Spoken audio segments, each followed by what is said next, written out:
Assalamualaikum warahmatullahi wabarakatuh. Hello everyone, my name is Salsabilla Hanifah. Hello everyone, my name is Natasyah Amelia Ramadhani.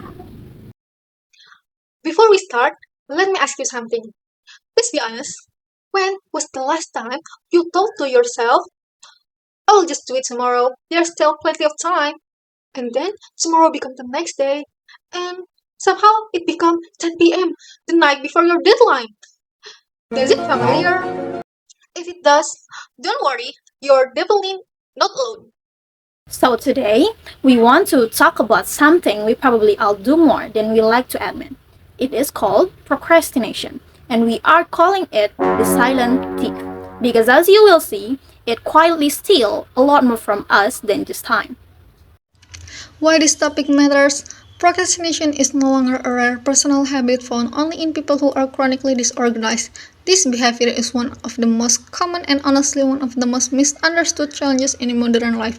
Approximately 46% to 95% of college students tend to procrastinate, though the rate varies depending on the type of task, whether it's writing a paper, finishing week readings, or cramming right before an exam, based on research by Ellis and Knowles in 1977 and Solomon and Rothblum in 1984. In fact, research interest in procrastination has increased dramatically since the 1990s, expanding from psychology departments to the fields of education, computer science, and even economics, according to Yan and Zhang in 2022. However, this phenomenon is not merely a student habit that is bound to disappear after graduation. Here's the thing though. Procrastination is rarely just about being late. It often goes hand in hand with other issues, like problematic internet and smart money use based on Hayat et al. In 2020, low academic self-efficacy and poor self-control according to Liu et al. In 2020, and real difficulty managing our own emotion based on Muhammadi Baitamar et al. In 2020. For some people, it goes even further. A study on 732 college students in Sweden found that severe procrastination is linked to a real decline in quality of life, along with much higher depression, anxiety, and stress, according to Rosenthal et al. In 2022. So, procrastination isn't just a standalone bad habit, it's often both a symptom of and a contributor to something bigger going on underneath. Every time someone procrastinates, the responses are so predictable, like just manage your time better, you need more discipline, or stop being lazy. But here's the problem. That framing blames someone's character instead of actually understanding what's happening underneath. What research actually tells us is very different.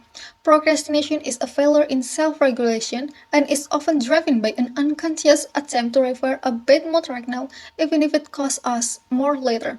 That's the explanation from Zerois and Pixel in 2013. So, no, it's not about being lazy, it's about short-term emotional relief winning out over long-term goals. Psychologists have actually been chasing this question for decades, and their answers have evolved a lot. The psychoanalytic view says it's a defense mechanism, a way to protect ourselves from tasks and feel threatening. Then, behaviors see it differently. It's a learned pattern, reinforced every time we pull off a last-minute win without consequence. Then, the cognitive approach adds irrational beliefs into the mix. Thoughts like, it has to be perfect or I won't do it at all.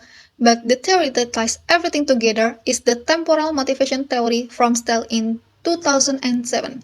Basically, our motivation equals how much we expect to succeed times how much we value the task divided by how impulsive we are and how far away the deadline feels. Let's go a bit deeper into what's really driving this. Screen time, for example, isn't just a symptom of procrastination. It can actually be a cause, based on Hayat et al. In 2020. Then there's self-efficacy. When it's low, self-control weakens too and procrastination creeps in, based on Liu et al. In 2020. Add difficulty regulating emotions makes avoidance feel like an instant escape, based on Muhammadi Baitamar et al. In 2020. And a Swedish study, Rosenthal et al. In 2022, found that people in the severe procrastination group reported clearly worse physical and psychological symptoms compared to the milder cases. So, procrastinations sit at the crossroads of our mental health, our habits, and how we see ourselves. Okay, but here's a plot twist. Not everyone who procrastinates is actually struggling. Zonar, Simon and Han, 2019, found there are actually two types of procrastinators. Passive one, who delay because of anxiety or poor planning, and active one, who deliberately choose to work under pressure and surprisingly do just fine.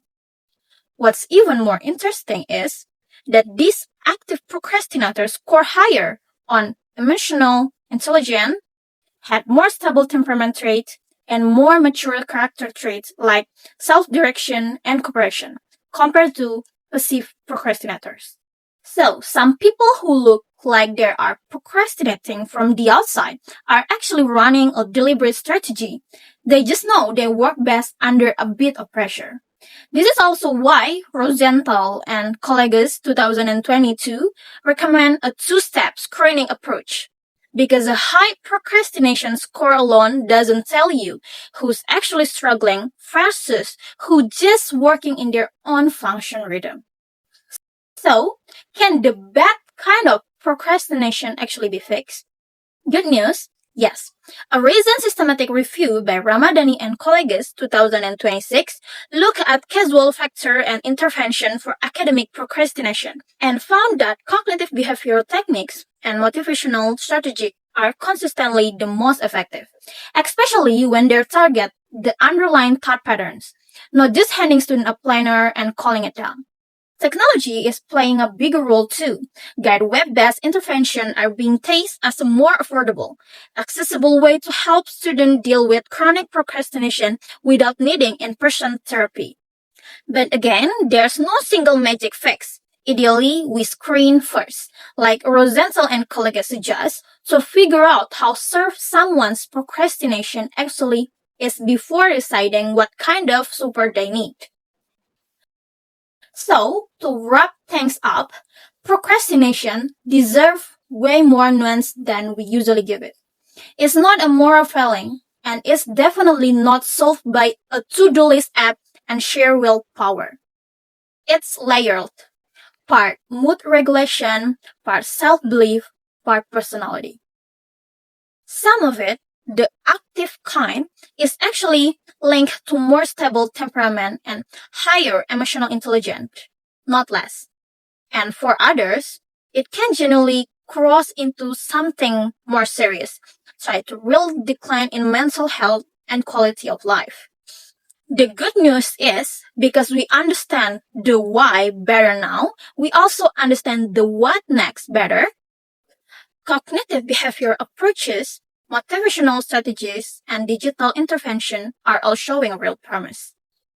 So, next time you catch yourself cleaning your desk instead of starting your assignment, please try not to be too hard on yourself. Just ask, what am I actually avoiding right now? And what would my future self thank me for doing today? That question alone will not defeat the thief completely, but it is a pretty good place to start. So, that's all from our presentation. Thank you so much for your attention.